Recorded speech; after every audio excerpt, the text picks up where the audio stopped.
Tumangak na maaring maging surfing spot ang barangay Bonuan Binloc. Patunay rito ang libreng surfing lessons na isinagawa ng Dagupan Surf Cooperative, DSC, para sa mga kabataan. Sa tulong ng mga volunteer trainers, natutunan ng mga kalahok ang tamang surfing techniques, water safety at iba pang pangunahing kasanayan sa surfing. Layunin ng programa na mahikayat ang mas maraming kabataan na subukan ng naturang sport.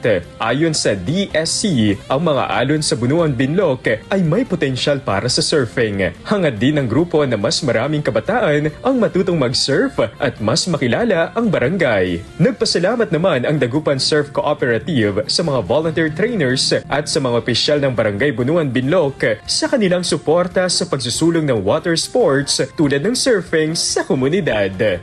Yan ang ating good news. Ako si Idol Ruru Hugutaro, tatak IFM.